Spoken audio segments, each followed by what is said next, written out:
शाश्वत सुखनो वंशे भवभवनानि यात्रा नको भक्तसे अनंते पैसा पाचड़ मौजसे साधना वशकारी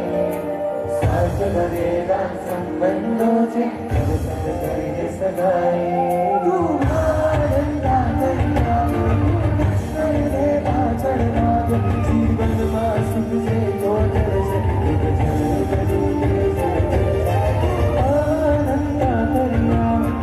ईश्वर ने पाचड़